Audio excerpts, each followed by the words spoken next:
Stop filming me! You know, I've been thinking about the show.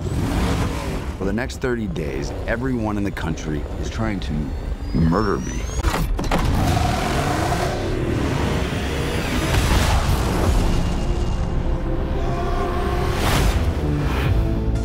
붕괴된 미래사회. 경제는 이미 산산이 박살났고 빈부격차는 하늘과 땅이었죠. 한때 세계 최고의 번영을 자랑하던 뉴욕시티는 이제 거대한 쓰레기장에 불과했는데요. 그 폐허 위를 떠도는 건 굶주림과 전염병, 그리고 무너져버린 의료 시스템.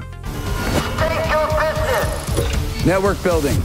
Tryouts. 전 세계가 이미 하나의 거대한 콜로세움 경기장이 돼버린 서바이벌 디스토피아. 그런데 말입니다. 이 폐허의 꼭대기에 군림하는 존재는 더 이상 국민의 투표로 구성되는 정부가 아닌데요. 놀랍게도 바로 거대 미디어 독점 기업 네트워크.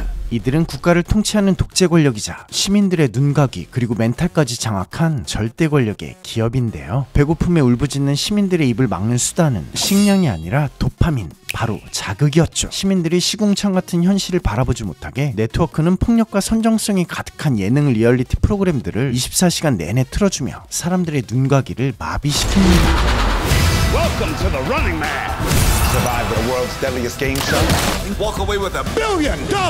그리고 그 시청률을 씹어먹고 있는 전설적인 쇼가 있습니다. 재석이 형님 나오는 런닝맨 아니고요. 인간의 목숨을 시청률로 바꾸는 프로그램, 바로 더 런닝맨. Ben Richards, 35, married, one child. In medical crisis. 주인공 벤 리처즈는 평범한 하층민. 그는 뉴욕 외곽의 빈민구역의 허름한 아파트에서 아내 실라 그리고 18개월 된 딸 캐시와 함께 겨우겨우 하루를 버티며 생존 중이었는데요. We have no choice. We need money for a doctor now. 그런데 치명적인 재앙, 가족 중 한 명이 아픈 거죠. 딸 캐시는 심한 독감 증세를 보이지만 병원에 갈 수도 약을 구할 수도 없는 상황. 큰 돈이 필요했지만 얼마 전 실업자가 된 벤에게 돈이 있을 리가 없었죠. 사실 그는 안정적으로 살 수 있는 노동자였지만 공장의 안전규정 위반과 사고 은폐를 내부 고발한 뒤 블랙리스트에 올라 벤은 이미 사회에서 퇴출된 등급. Employment status, blacklisted.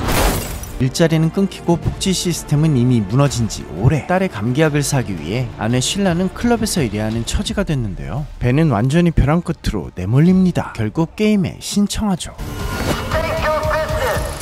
Network building. Tryouts. Welcome to the Running Man.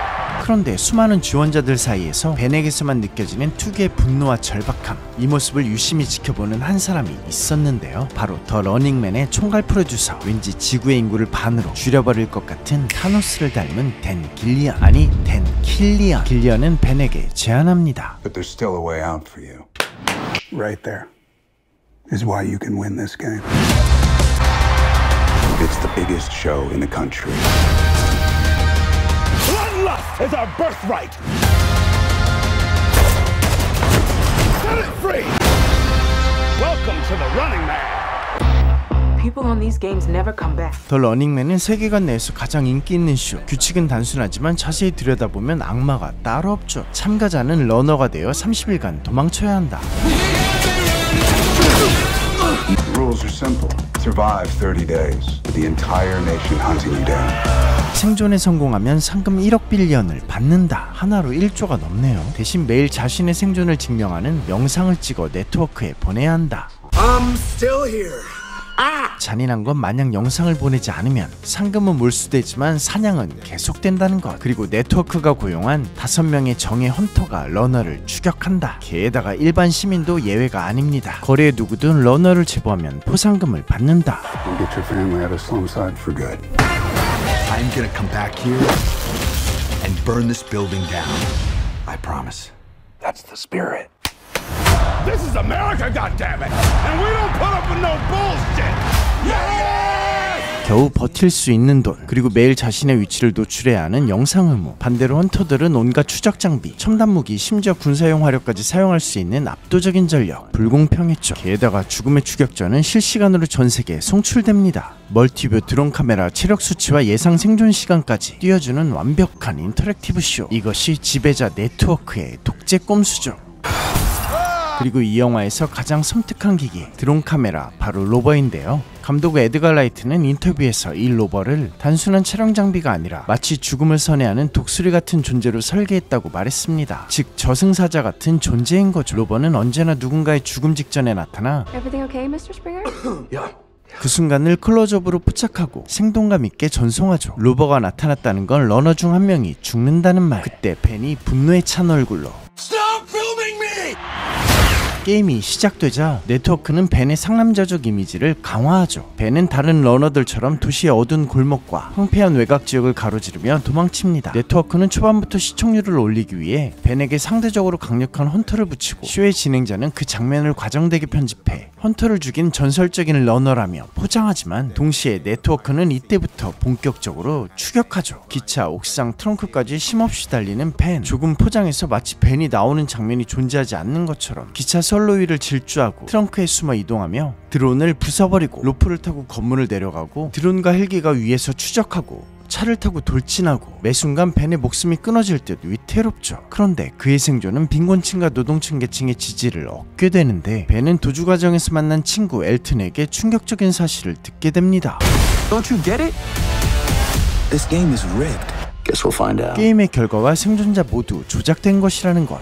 의도적인 왜곡으로 러너들을 범죄자로 편집하고 대중들의 분노를 자극하죠. 서서히 벤은 깨닫습니다. 도망치는 것만으로는 이 지옥을 끝낼 수 없다는 것을. 이때부터 벤은 사냥감에서 사냥꾼으로 자신도 모르게 서서히 변모하기 시작합니다. 폭발 속에서도, 총알이 빗발치는 골목에서도, 헬기의 추격에서도 벤은 과연 살아남을 수 있을까요? Okay, you ready? It's gonna work. I can't just let you win this game. I need weapons. I need disguise. Holy shit. Is that C4? BFE. Big fucking explosion. 더 러닝맨은 단순히 누가 죽고 누가 살아남느냐를 다투는 생존 게임 영화는 아닌데요. 우리가 보고 있는 현실은 정말 진짜인가? 영화는 처절하게 질주하는 한 남자의 이야기로 시작하지만 결국에는 미디어가 감추고 있는 왜곡을 만들어낸 허구의 현실과 그 아래 짓눌린 평범한 삶들의 진짜 고통을 드러냅니다. 그리고 그 중심에는 엄청난 능력을 가진 쿨한 히어로가 아닌 단지 딸의 약값을 벌기 위해 달리는 한 아버지. 글렌 파월은 분노, 두려움, 절망, 책임감, 그 모든 감정을 억누르며 질주하는 현실적인 영웅을 보여줍니다. 여기에 정정훈 촬영감독은 폭주하는 서스펜스에 걸맞는 역동적인 카메라 워크와 세밀한 조명, 색감으로 이 세 개의 냉혹한 주인공의 감정을 더욱 거칠고 생생하게 구현해냈습니다. 이 영화는 스티븐 킹의 소설을 원작으로 하고 있는데요. 아이러니하게도 그 소설 속 미래사회의 배경 또한 2025년이죠. 1987년 아놀드 형님 주연으로 한번 영화화된 적은 있지만 그때는 액션 위주의 오락영화에 가까웠다면 2025년 더 러닝맨은 훨씬 더 냉정하고 훨씬 더 현실적이죠. 그리고 아놀드 형님이 나온 듯 안 나오신 듯 나오시긴 합니다. 이 시대가 가진 불안과 공포를 정면으로 때려넣은